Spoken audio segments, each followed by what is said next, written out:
پہلے بچوں السلام علیکم ورحمۃ اللہ وبرکاتہ۔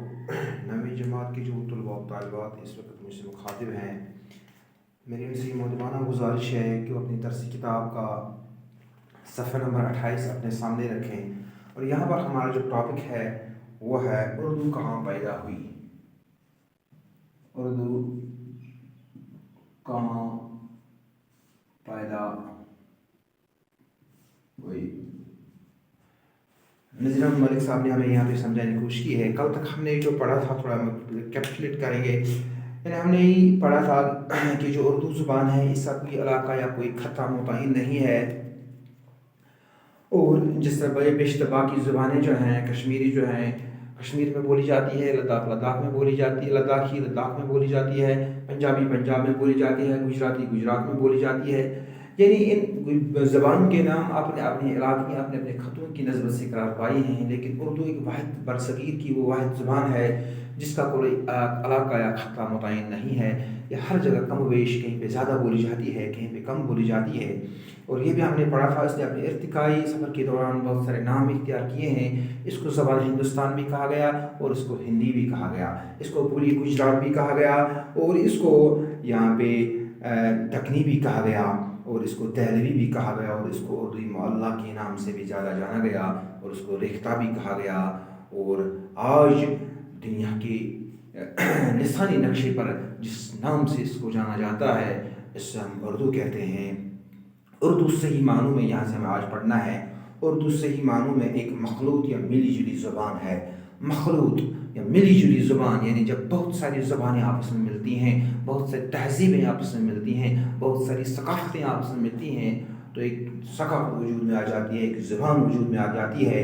یہ برصغیر میں مسلمانوں کی آمد کے بعد عربی، فارسی، ترکی اور بعض مقامی بولیوں کے میل جول اور ہندو اور مسلمانوں کے سماجی اور معاشرتی ضرورتوں کے پیش نظر زیادہ ابھر کر سامنے آ گئی ہے۔ اور یہاں پہ کہا گیا ہے کہ برصغیر ہندوستان، پاکستان اور بنگلہ دیش میں مسلمانوں کی آمد، جب مسلمان یہاں پہ آمد ہوئے، کوئی پہلے معلوم ہونا چاہیے کہ اس کی پیدائش سے مختلف اور متضاد نظریات سامنے آتے ہیں۔ اور یہاں پر یہ بھی کہا جاتا ہے کہ جب مسلمان ہندوستان آئے، ان کی زبان عربی تھی، ان کی زبان فارسی تھی، ان کی زبان ترکی تھی، اور بعض یہاں پر جو مقامی بولیاں بولی جاتی تھی ان کے میل جول سے اور ہندوؤں اور مسلمانوں کے سماجی اور معاشرتی ضرورتوں کے پیش نظر یہ زبان زیادہ بڑھ کر سامنے آ گئی۔ مسلمانوں کی آمد سے کچھ عرصہ پہلے جدید آریائی زبانوں کی ابتدائی صورت نمودار ہو گئی تھی۔ جدید آریائی زبانیں، جدید آریائی زبانیں یعنی زبانوں کو جب ادوار کہتے ہیں، جدید آریائی زبانیں، وسطی آریائی اور قدیم آریائی۔ یہاں پر ہم اس وقت نہیں جائیں گے، یہ تین ادوار ہیں، اور یہ جو اردو ہے یہ جدید آریائی زبان ہے۔ یعنی یہ ہم کہہ سکتے ہیں کہ ان کی جو ابتدائی صورت نمودار ہو گئی تھی، مسلمانوں کے گہرے تہذیب اثرات نے ان زبان کی ترقی کے امکانات کو زیادہ روشن کیا۔ جو مسلمان اپنے ساتھ اپنے جو گہری تہذیبی ثقافتی ورثہ ساتھ لائے تھے، انہوں نے اس زبان کی امکانات کی ترقی کو زیادہ روشن کیا۔ ایک مشہور ماہر زبان ڈاکٹر سینتی کمار چٹرجی، سینتی کمار چٹرجی کیا فرماتے ہیں کہ اگر مسلمان ہندوستان نہ آتے،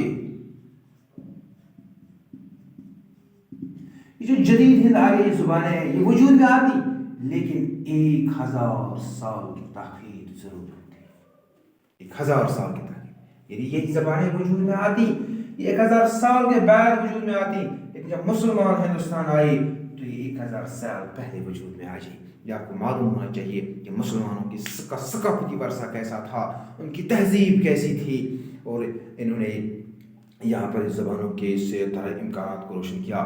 مسلمانوں کی آمد اور ہندوستانی سماج کی گہری تہذیب اثرات نے ان زبانوں کی تقریر روشن کر دی، اور یہ بہت جلد ارتقائی منزلیں طے کرنے لگی۔ لیکن میں جدید آریائی زبان میں ایک زبان جو بعد میں مختلف نام تبدیل کر کے اردو کہلائی، اس لیے زیادہ ابھر کر سامنے آئی کیونکہ یہ خاص طور پر اپنے اندر عربی فارسی الفاظ جذب کرتی گئی، اور آہستہ آہستہ کم سے کم لفظی سطح پر فارسی سے قریب تر ہوتی گئی۔ یہ اردو زبان جدید ہند آریائی زبان میں اتنی زیادہ اس سے ترقی کیوں کی؟ اتنی زیادہ اس نے ترقی کی جو مناظر اس نے اتنے طے کیوں کیے؟ کیونکہ اس وقت جو مسلمان تھے، مسلمانوں کی حکومت ہندوستان میں تھی، اس وقت مسلمان تھے، مسلمانوں کی جو زبان تھی وہ فارسی تھی، اور جو اردو زبان ہے، اردو زبان نے یہ طاقت ہے وہ اپنے اندر عربی اور فارسی الفاظ بھی جذب کرتی ہے، یہاں تک کہ انگریزی، کشمیری و جتنے بھی الفاظ ہم دیکھتے ہیں آج ہماری اس کشمیری زبان میں یا اردو زبان میں ہم جو کتنے الفاظ استعمال کر سکتے ہیں، ہم آگے پڑھیں گے۔ پھر مسلمان جہاں بھی گئے اور جہاں پر بھی مسلمان گئے، اور لیکن اس وقت فارسی زبان یہ جو سرکار، لیکن عام گفتگو کس میں قرار پائی؟ اردو میں ہی قرار پائی، اور یہاں پر بھی مسلمان گئی اور اردو کے ساتھ وہاں چلی گئی، فارسی کے ساتھ ساتھ وہاں کی مقامی خصوصیات کو بھی اندر جذب کرتی گئی، یعنی اردو جو مسلمان جہاں بھی گئی اپنی فارسی زبان لے کر گئے تھے، اردو زبان لے کر گئے ہیں، اور وہاں پر جو مقامی بولیاں بولی جاتی تھی، مقامی زبانیں بولی جاتی تھی، وہ ان کی مقامی خصوصیات کو اندر جذب کرتی گئی۔ فارسی اور مقامی خصوصیات کی صاف مچول کے سبب ماہرین نے اس کی جائے پیدائش سے مختلف متضاد نظریات پیش کیے ہیں۔ کوئی کہتا ہے کہ اردو دکن میں پیدا ہوئی، پہلے دکن میں۔ نصیر الدین ہاشمی فرمائے اردو دکن میں پیدا ہوئی، تو کوئی کہتا ہے کہ اردو سندھ میں پیدا ہوئی۔ سید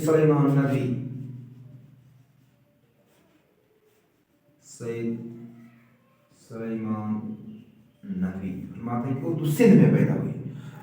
کسی کا نظریہ ہے تو اردو کی جائے پیدا دہلی ہے، تو کوئی کہتا ہے اردو سرزمین پنجاب سے تعلق ہے، پنجاب۔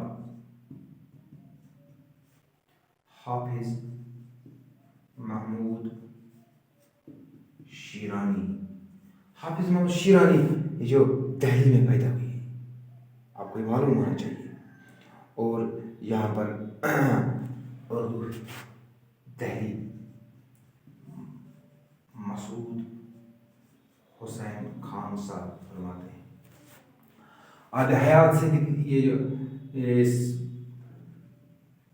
برج بادشاہ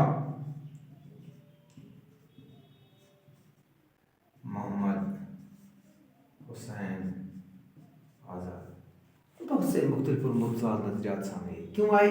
کیونکہ اس میں فارسی کی جو آنکھ مچولی تھی، اس کے سبب جو ماہرین ہیں، جو ماہرین لسانیات ہیں، جو زبان دانی کی سرزمین پہ جنہیں تحقیق کی ہے، وہ کہتے ہیں کہ یہ فلانی جگہ پیدا ہوئی، کوئی کہتا ہے کہ اردو سندھ میں پیدا ہوئی۔ ان مختلف اور متضاد نظریات سامنے آتے ہیں۔ دراصل اردو جو زبان ہے، اردو زبان ایک مرکب تہذیب کی پیداوار ہے، ملی جلی تہذیب کی پیداوار ہے۔ بہت سی تہذیب کی کس رو نے اس کو کس علاقے میں کس مخصوص وقت میں جنم دیا، اس کا اندازہ کرنا بہت مشکل ہے۔ تہذیب کی کس رو نے کس علاقے میں کس مخصوص وقت میں اس کو جنم دیا، کہنا بہت ہی مشکل ہے۔ اس لیے اردو محض ایک زبان کا نام ہی نہیں بلکہ ایک تہذیب اور مشترکہ تہذیبی رنگا رنگی کا نام ہے۔ اس تہذیبی رنگا رنگی کی اسے روح کی سمجھنے کی ضرورت ہے۔ ایک زبان کا نام ہی نہیں ہے، ایک تہذیب، یہ مختلف جو تہذیبیں آپس میں ملی ہیں ان کا ہی ایک نام ہے، اور اس تہذیبی رنگا رنگی کو صحیح روح کی سمجھنے کی ضرورت ہے۔ مجھے امید ہے کہ آپ کو یہ سمجھ میں آیا ہوگا۔ باقی وسلم۔